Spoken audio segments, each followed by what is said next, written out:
Well, hello traders and investors. I'm L.A. Little and this is your daily NeoTA wrap. Take a look at these markets and we're doing it from a neoclassical perspective. We're looking at volume, supply and demand on the charts. We're using that to determine timing and our direction. It's important to have the wind at your back and there'll be some setbacks. The wind can stop blowing, you can kind of tip over a little bit, but for the most part you want the wind at your back. And you want to know that there's going to be, some backstop to you, to whatever you're trying to do. And today the wind did stop, and we did get a little bit of a setback in these markets, and we'll look at that as we get going. I do this show 4 times a week, every Monday through Thursday, broadcast at or before 10 o'clock Eastern Time. It's archived on YouTube and under the channel, L.A. Little. If you want to subscribe to the show, just reach out, right-hand corner, hit the subscribe button and you'll get subscribed. Here's the markets, the setback today. Russell down 1 1/4. The NASDAQ almost 1%. Same thing with the NDX. You got the Nikkei down tonight about 1%. It was up last night, I believe. You were flat basically in Europe. You had the dollar up. Dollar was up there pushing against those highs and it failed again. I think the dollar's done about what it wants to do. It's going to have to wait until the new year to do anything more. Oil creeped up a little bit more today, and you got a little bit more of a bounce in your gold and your silver. Let's look at the indexes. So let's pop in here to the daily on the S&P 500. So we had the biggest setback now that we've had probably in a couple months in terms of this market, but essentially still up in this top range right now. And so that range is, it's been holding here for a couple weeks. We're going on 3 weeks now. There was a little bit of a pickup in the volume. Of course, volume is really light this time of year, but it's trying to get back into this bar. We've kind of talked about that bar before. You've got a swing point low here. It came after that swing point low today. 2248.44 is the number. 2249.92 is the number on the close. So you're right at it, you're testing on it, you're trying to break down. If you break down, you're going to try to get into this big bar. Now the top of that guy is 2241.63, but I don't think this is the place that one should be focused in terms of, are we going to set back and how far? I think that really belongs to the Russell. Now the Russell has been the strongest index. And when you have a strong index, you try to focus on it and focus on what it's doing. And the Russell is the one that's probably going to give us the tell. Now, it has a little bit lower in terms of where it needs to go, right? And so you could actually see the break over there on the S&P get back into that bar, and this thing just test this low. But I think the real test is going to be here on that swing point high, because that's a breakout area, and that gives you a retest regenerate zone that you can measure against. And the fact that we've gone more than 6 bars says that more than likely the buyers are going to step up if it hits that area. And so as we come back towards that area, that's where I'd be focused, right in there. You're off this bar, you're coming back on the retest, you're going to have a swing point low you're testing against right there, and you're going to try to get back into that. Now, when you go more than 6 bars, odds are very high that you're going to get at least a bounce. But a lot of times it will lead to more than a bounce, and will lead to a brand new regenerate back to the side that the trend is on. Now, mind you, we've come a long way, so you could get a bigger setback. I mean, it's possible. It's not likely, but it's possible. And when I say it's not likely, I mean you're going to get a bounce most certainly off that test that we were just talking about. But after that bounce, I mean, you could come back down, right? I mean, you've already had a 20% move. And so there's nothing to say this thing can't come down deeper. I don't do the fib numbers and all that all that stuff that everybody does. But, if people are going to do fib numbers here, you can just kind of guess where they are. You got about a third there and about a third there, right? And so, a move back to here is quite normal. I mean, there's nothing abnormal about that kind of a pullback. And in fact, if one wanted to pull back about halfway, that's about here. It's off that big bar. So, don't get so tied into this that you can't envision something a little bit larger to the downside. Now, I don't expect that, but, you can't, in the markets and trading, you can read the charts all you want. You can be really good at that, right? But that's not going to make you money necessarily. You've got to be able to take what you see on the charts, and you've got to be able to envision both sides of the trade. The market is about supply and demand. The demand has been much greater than the supply, and that's pushed this thing up. But typically, markets overshoot, right? Whether they're going to the downside or whether they're going to the upside. Now, the good thing about it is when they overshoot, just as this did here, even when you get your bounce on the downside, right? You get your bounce, you're going to come back and try to test that thing. Well, it's almost no different on the top, right? They're about the same thing. So in other words, if you were to get the pullback, you're almost necessarily going to go back and try to test again. It's not going to just crater. This market isn't going to crater. Could you get a setback? Yeah. Can you get a larger setback? Sure. Is it going to be in a buying opportunity? Almost always. In this type of a setup. So don't get so zeroed in on the fact that, it has to hold here or it's dead, right? It's not dead. It's just going to get a larger setback, and it's going to give you a better opportunity to get a better price. Matter of fact, that area right there would be great, right? But, I don't know if it'll get there. So going back to the idea is like you have to be able to wrap around your charts, right, some sort of a trading plan that takes those things into account. And if you do that, then you can roll with whatever the market deals, and you can, stay on the right side of the trade because, when I talk about at the top of the show and I say we're doing it neoclassically, we're defining trend, qualified trend, and that trend is very obvious here. At some point, that trend will change. It always does. For us, it's on a break of a swing point low. That just gives you a reset of the MTTFs and gives you the possibility of, regenerating back and starting a new trend. When markets go this far, they have to consolidate. They have no choice. You can't go straight up. I mean, this is unsustainable. We talked about it when it was happening. Get a pullback, right? Now look at your curve now. Look at the angle of ascent compared to what it was. There's no comparison, right? This is getting out towards that 45% angle, right? 45 is like somewhere in here. That's normally what the market moves. So if you go out far enough out here, right, you can eventually get your 45, and eventually it will do that. But if we bring over and talk about 45, if we bring over the weekly chart and look at it, right, that's where you're going to see more of a 45-degree angle.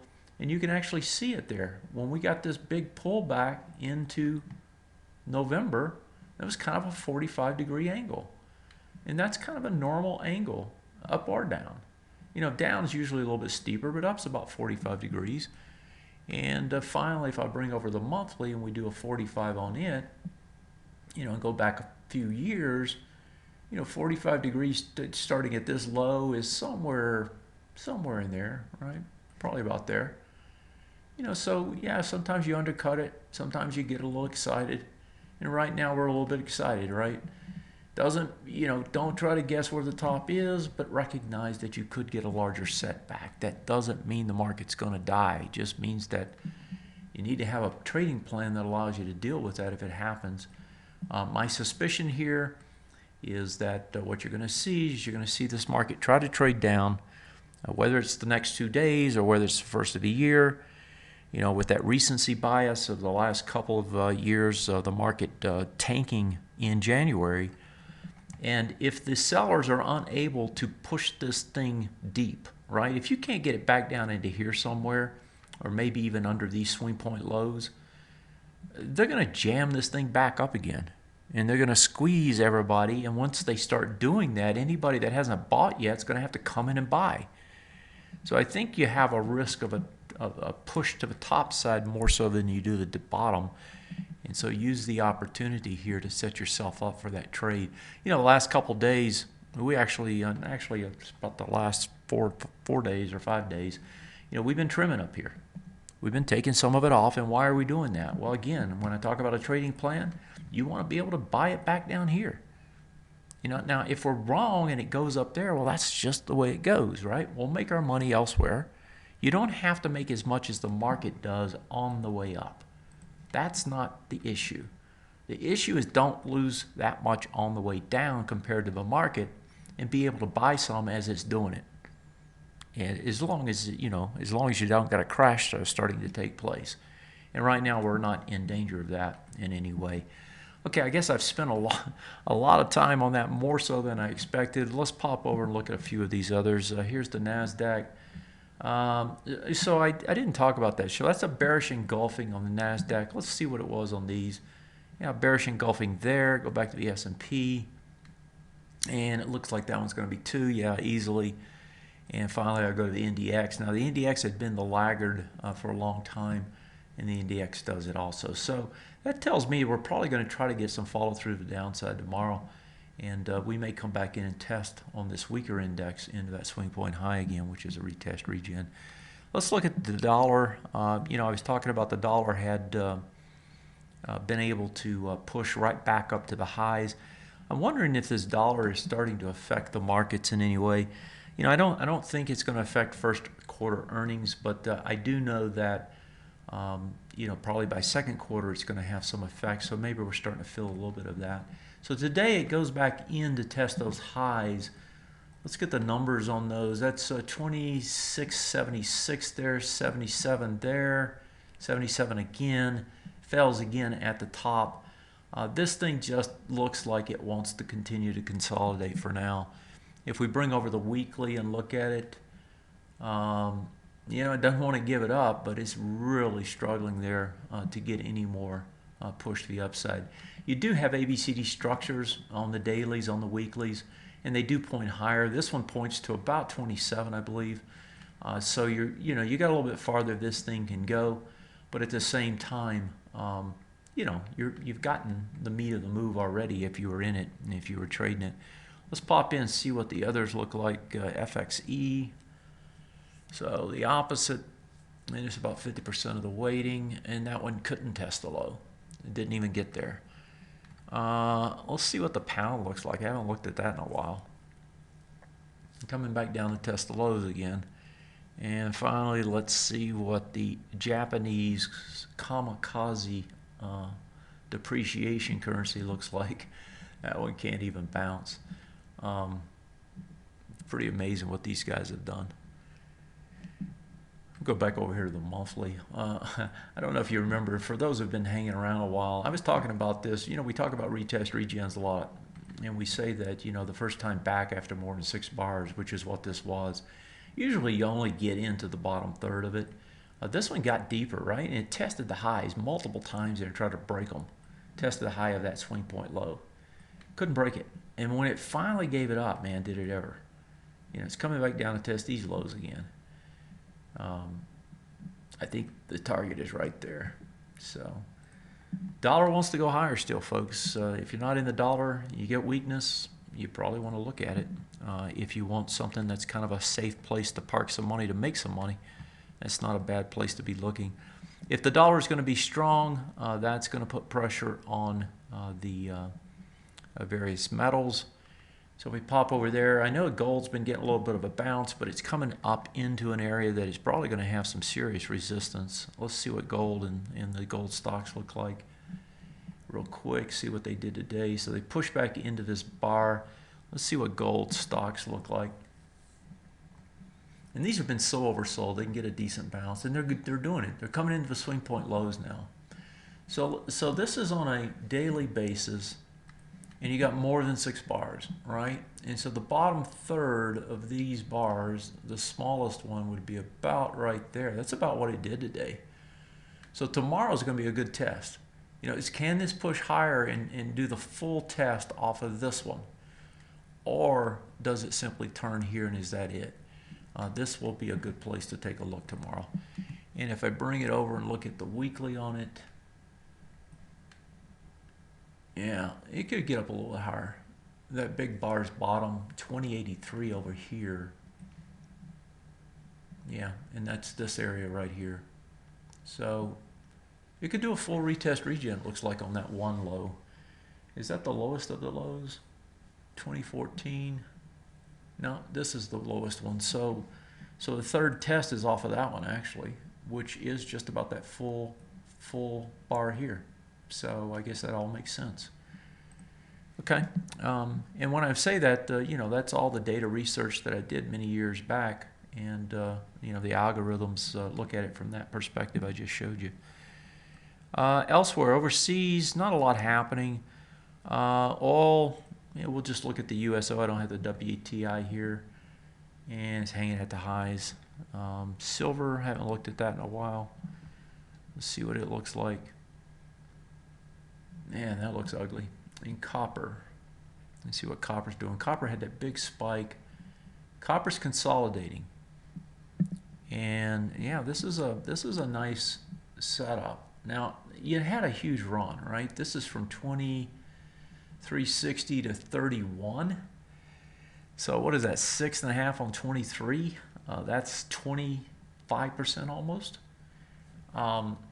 So a consolidation that lasts for a while is not abnormal. This low, 28.15. Yeah, it's going to try to test that low. And that's where the support is. 28.15 over here is the same low probably. Yeah, right there. That's where all the volume is. It looks to me like, you know, since it's gotten down into this area now, it's testing into it. I suspect it's going to try and test. Let's see what the MTTF looks like on this one. Yeah, 56. They're all about the same. This one's going to go faster because it's sideways. So I think we're going to get either a break to the downside, or we're going to flip around and jam this thing higher pretty soon. I mean, you know, the one timing tool that we have that we can put a pretty good amount of confidence in is our MTTF, which is mean time to failure. And this is bullish, sideways, sideways.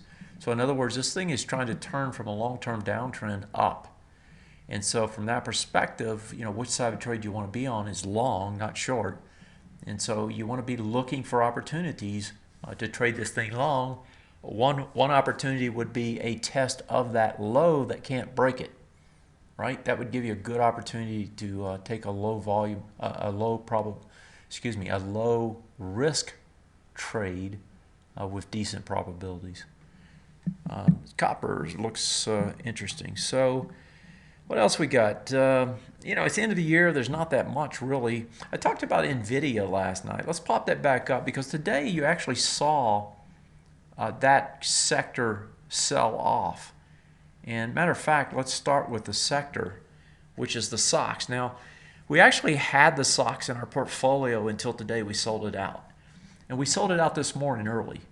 And the reason for it is we'd almost met our structures, our ABCD structures, to the top side, right, which are projection mechanisms. So if you go back and you look at these numbers, right, you know, this thing had already met this one. It was trying to meet the other one, right, which was a little bit higher up, around 128, I believe. And, or actually it was a little bit higher there, but it was about 128 here on the weekly. And so as we got closer, right, I'm observing this and watching this and saying, okay, maybe we don't want to be there. And so this morning it opened up, it got up to 127.91. Target was 128. I think we sold out at 127.40 or 50 this morning. Does a bearish engulfing, volume picks up. You know, this is going to come back deeper. Now, when it does that, of course, it takes other things with it, and including the one that we talked about last night, which is really kind of the star of the show in that sector, which is NVIDIA. And NVIDIA had a huge run, but NVIDIA too had also, if I remember right, had also just about met its targets at 120, I believe. Where did it get to? It got to 119.93, and a huge volume. Right, and there was some news of a big, you know, short seller coming out and, you know, redoubling his efforts to short this thing. But a big bearish engulfing. This is going to try to trade deeper, and you know, you got the nice big run up. And if you do the ABCD structures, and we could actually do it here, it's from this A point, which is 66 up to this point, it looks like. That's 95, so it's almost 30 bucks. And just tack that on is 117. Where did you get? And I do percentages, but I can't do percentages in my head. I'd have to tack it into a little spreadsheet.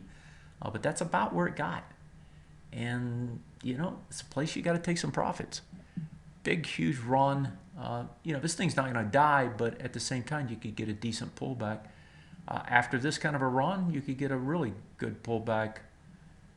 Yeah, I would think back to the $100 mark. Let's see what that looks like over here on the daily. Yeah, that's the gap area in here. That's probably not a bad spot for an initial pullback. And then they'll come in and they'll try to jam it up again, and then you'll see what it's really made of. You know, is the supply greater than demand at this higher and higher price, or do the buyers keep stepping up? That's what you're always looking for. You want to look for those tests, and you want to see how it behaves when it gets there. Folks, I'm going to leave it at that tonight.